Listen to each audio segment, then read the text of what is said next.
మాజీ మంత్రి వైసీపీ నేత అంబటి రాంబాబు జైలు నుంచి బెయిలుపై బయటకు వచ్చిన తర్వాత ఆ పార్టీ అధినేత జగన్ను కలిశారు. తాడేపల్లిలోని జగన్ నివాసానికి వెళ్లి జగన్తో భేటీ అయ్యారు. ఈ సందర్భంగా తనపై ప్రభుత్వం పెట్టిన కేసులు, టీడీపీ శ్రేణులు తన ఇంటిని ధ్వంసం చేసిన తీరు, హత్యాయత్నం, పోలీసులు వ్యవహరించిన తీరును జగన్కు వివరించారు. అంబటి రాంబాబుతో పాటు జగన్ను కలిసిన వారిలో ఎన్టీఆర్ జిల్లా వైసీపీ అధ్యక్షుడు దేవినేని అవినాష్, ఎంపీ పిల్లి సుభాష్ చంద్రబోస్, మాజీ ఎంపీ నందిగం సురేష్, మాజీ ఎమ్మెల్యే మల్లాది విష్ణు ఉన్నారు. ఈ సందర్భంగా జగన్ మాట్లాడుతూ తప్పుడు కేసులపై ఆందోళన చెందాల్సిన అవసరం లేదని, కేసులను చట్టపరంగా ఎదుర్కొందామని భరోసా ఇచ్చారు. ఇదే సమయంలో పోలీసులు వ్యవహరిస్తున్న తీరును జగన్ తప్పుబట్టారు. కొందరు పోలీస్ అధికారులు కూటమి ప్రభుత్వంలోని పార్టీలకు వత్తాసు పలుకుతున్నారని, ప్రజల తరపున చేస్తున్న పోరాటంలో ఎదురయ్యే వేధింపులు, ఆటంకాలను ధీటుగా ఎదుర్కొని ప్రజలకు అండగా నిలుద్దామని చెప్పారు. పార్టీ నేతలు, కార్యకర్తలు ఆందోళన చెందాల్సిన అవసరం లేదని జగన్ అన్నారు.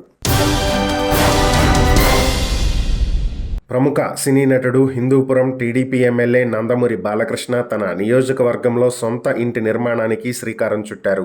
శ్రీ సత్యసాయి జిల్లా హిందూపురంలోని వనం కాలనీలో శుక్రవారం ఆయన సతీమణి వసుంధరతో కలిసి భూమి పూజ నిర్వహించారు. 81 సెంట్ల విస్తీర్ణంలో ఇంటిని నిర్మిస్తున్నారు. ఈ కార్యక్రమంతో ఆయన హిందూపురంలోనే శాశ్వత నివాసం ఏర్పాటు చేసుకోబోతున్నట్లు స్పష్టమైంది. హిందూపురం నుంచి 2014, 2019, 2024 ఎన్నికల్లో వరుసగా 3 సార్లు ఎమ్మెల్యేగా గెలిచిన బాలకృష్ణ ఇప్పటి వరకు హైదరాబాద్ లో ఉంటూ నియోజకవర్గ కార్యకలాపాలు పర్యవేక్షిస్తున్నారు. దీంతో ఆయన నియోజకవర్గానికి అందుబాటులో ఉండటం లేదంటూ ప్రతిపక్షాల నుంచి తరచూ విమర్శలు వస్తున్నాయి. ఈ విమర్శలకు చెక్ పెట్టే ఉద్దేశంతోనే బాలకృష్ణ ఈ నిర్ణయం తీసుకుంటున్నట్లు రాజకీయ వర్గాలు భావిస్తున్నాయి. 3 కేసులకు సంబంధించి 18 రోజుల పాటు మాజీ మంత్రి, వైసీపీ నేత అంబటి రాంబాబు రాజమండ్రి సెంట్రల్ జైల్లో రిమాండ్ ఖైదీగా ఉన్న సంగతి తెలిసిందే. ఈ 3 కేసుల్లో బెయిల్ మంజూరు కావడంతో ఆయన జైలు నుంచి బయటకు వచ్చారు. ఈ రోజు ఆయన మీడియాతో మాట్లాడుతూ కేంద్ర మంత్రి పెమ్మసాని చంద్రశేఖర్ పై మండిపడ్డారు. 24 గంటల్లో సినిమా చూపిస్తానన్నావు, 18 రోజులు సినిమా చూపించావు, ఇందులో ఎవరు హీరో? నేనే హీరో, మీరు విలన్లు అయ్యారు అని అన్నారు. 20 రోజులుగా ఎన్నో జరిగాయి, ఏం జరిగిందో ప్రజలు అర్థం చేసుకున్నారు. జనవరి 31 అర్ధరాత్రి నల్లపాడు పోలీసులు అరెస్టు చేశారు. కోర్టు బెయిల్ ఇవ్వడంతో మొన్న విడుదలయ్యాను. Nallapadu CI Vamshi remand report లో కమ్మనా కొడకల్లారా అని తిట్టానని రాశాడు. నా 2 అల్లుళ్ళు కమ్మవారే. కులాల పేరుతో రెచ్చగొడుతున్నది మీరే. పెమ్మసాని చంద్రశేఖర్ మూల్యం చెల్లించే రోజొస్తుంది, తప్పక మూల్యం చెల్లించాల్సిందే. పోలీసులతో హత్యలు చేయించడం చంద్రబాబుకు అలవాటే. ఆ అలవాటు నారా లోకేష్ కి వచ్చింది. నేను కమ్మ వ్యతిరేకిని కాదు, నన్ను నిర్మూలించాలని రెడ్ బుక్ లో రాసుకున్నారట అని అంబటి రాంబాబు వ్యాఖ్యానించారు. ఇద్దరు కలిసి కొట్టడానికి ప్రయత్నం చేశారు. మళ్ళీ ఎందుకు అనుకున్నారో మాకు తెలియదు. వెనక్కి వచ్చేసారు, కూర్చోబెట్టారు, కాళ్ళు పగలు తీశారు. 2 కానిస్టేబుల్స్ కూడా ఉన్నారు. వాళ్ళు ఎవరో నాకు తెలుసు, పేర్లు కూడా తెలుసు. దీని మీద న్యాయస్థానానికి వెళ్తాను, ఈ అన్యాయాన్ని ఎదుర్కోవడానికి ప్రయత్నం చేస్తాను. ఏందండి, ఇంకొక బాధాకరమైన విషయం మీరు గమనించారో లేదో, నాకు బెయిల్ రాకుండా ఉండేందుకు ఈ వంశీ అనే ఆయన రిమాండ్ రిపోర్ట్లో ఏం రాశాడో తెలుసా? నేను చంద్రబాబుని తిట్టానని కాదు, అరే కమ్మనా కొడకల్లారా, కమ్మనా కొడుకులు ఇక్కడ ఉంటే చంపేస్తా, చంద్రబాబు కమ్మనా కొడక అన్నానా? చెప్పండి, విన్నారా మీరు ఎప్పుడన్నా? కులం పెట్టి తిట్టానా?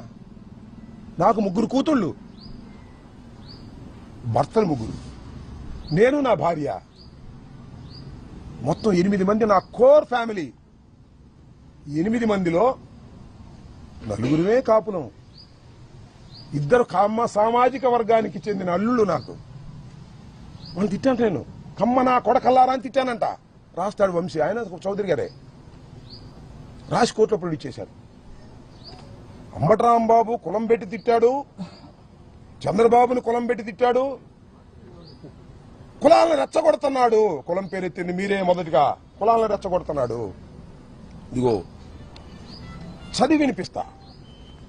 రిమాండ్ రిపోర్ట్లో ఎట్ చిల్లీ సెంటర్ ఇంకో ఆయన ఉన్నాడు, పెమ్మసాని చంద్రశేఖర్ గారు. ఏమన్నాడు? 24 గంటల్లో సినిమా చూపిస్తానన్నాడు. చూపించావు. 24 గంటల్లో కాదు, సినిమా పెద్ద సినిమా చూపించావు బా. ఎంత సినిమా చూపించావు? 18 రోజులు సినిమా చూపించావు. నా ఇల్లు పగలగొట్టడంలో సినిమా చూపించావు. నా కార్లు ధ్వంసం చేయడంలో సినిమా చూపించావు. నా ఆఫీసు ధ్వంసం చేయడంలో సినిమా చూపించావు. నా భార్య బిడ్డలు ఇంట్లో ఉంటే తరిమి కొట్టే సినిమా చూపించావు. లాకప్లో పడేసే సినిమా చూపించావు.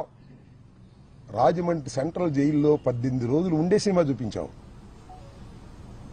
అవునయ్యా పెమ్మసాని, ఇంత పెద్ద సినిమా తీసావే, బాగా డబ్బున్నాడు కదా. ఎవడు దీనిలో హీరో? ఎవడు దీనిలో హీరో? ఇల్లు తగలేసిన వాడు హీరోనా? జైల్లో ఉన్నవాడు హీరోనా?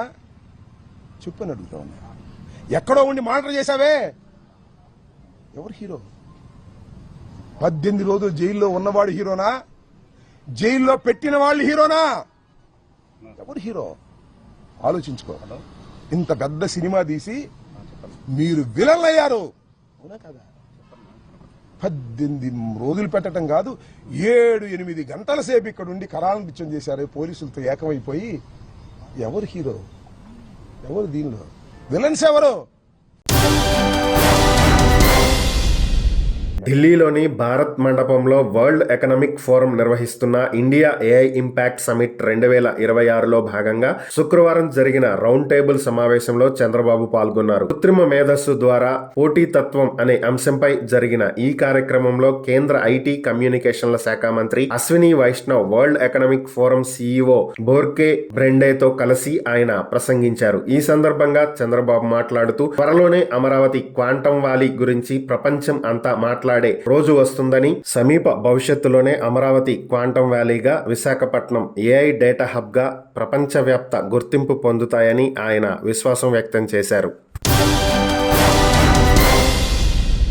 వైసీపీ ఎమ్మెల్సీలు శాసన మండలిలో కలియుగ దైవం శ్రీ వెంకటేశ్వర స్వామి చిత్రపటాలను అవమానించారని, ఇది క్షమించరాని పాపమని ఏపీ మంత్రి నారా లోకేష్ తీవ్ర ఆగ్రహం వ్యక్తం చేశారు. ప్రతిపక్ష నేత జగన్ కు దేవుడంటే భక్తి భయం లేవని, హిందువుల మనోభావాలంటే అస్సలు లెక్కే లేదని ఆయన మండిపడ్డారు. తిరుమల లడ్డూ ప్రసాదం కల్తీ అయిందంటూ ముఖ్యమంత్రి చంద్రబాబు చేసిన ఆరోపణలకు నిరసనగా వైసీపీ సభ్యులు శుక్రవారం శాసన మండలికి శ్రీవారి చిత్రపటాలతో హాజరయ్యారు. ఈ సందర్భంగా వారు బూట్లు చెప్పులతోనే స్వామివారి చిత్రపటాలను పట్టుకుని ప్రదర్శించారని, సభ ముగిశాక వాటిని అక్కడే వదిలివేసి వెళ్లారని లోకేష్ ఆరోపించారు. ఈ ఘటనపై లోకేష్ తీవ్రంగా స్పందించారు. శ్రీవారికి చేసిన మహాపాపం కప్పిపుచ్చుకోవడానికి మహాపరాధం చేశావు జగన్. మీ వైసీపీ ఎమ్మెల్సీలు బూట్లు చెప్పులతో వెంకటేశ్వర స్వామి చిత్రపటాలు పట్టుకుని మహాపరాధం చేశారు. అంతేకాకుండా కౌన్సిల్లో ప్రదర్శించిన శ్రీవారి ఫోటోలు అక్కడే విసిరేసి వెళ్లిపోవడం క్షమించరాని పాపం. వెంకన్నతో పెట్టుకోవద్దు జగన్ అంటూ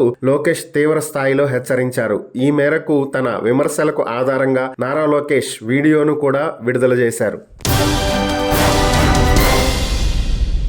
ఆంధ్రప్రదేశ్ రాజకీయాల్లో సంచలనం సృష్టించిన వైసీపీ మాజీ ఎమ్మెల్సీ అనంతబాబు డ్రైవర్ సుబ్రహ్మణ్యం హత్య కేసులో సుప్రీంకోర్టు సంచలన వ్యాఖ్యలు చేసింది. అప్పట్లో పోలీసులు ఈ కేసు విషయంలో వ్యవహరించిన తీరుపై ఆగ్రహం వ్యక్తం చేసింది. దర్యాప్తు సంస్థలు నిందితుడు ఒకటయ్యారు అనే రీతిలో వ్యవహరించారని మండిపడింది. సిజేఐ జస్టిస్ సూర్యకాంత్ నేతృత్వంలోని ధర్మాసనం ఈ కేసు విచారిస్తూ నాటి దర్యాప్తులో పోలీసుల వైఖరిని ఎండగట్టింది. నిందితుడితో పోలీసులు ఇప్పటికీ చట్టాపట్టాలు వేసుకుని తిరుగుతున్నట్లు కనిపిస్తోందని, ఇంత దారుణంగా వ్యవస్థలు నిర్వీర్యం అవుతుంటే డీజీపీ ఎస్పీలు ఏం చేస్తున్నారు అని ధర్మాసనం నిలదీసింది.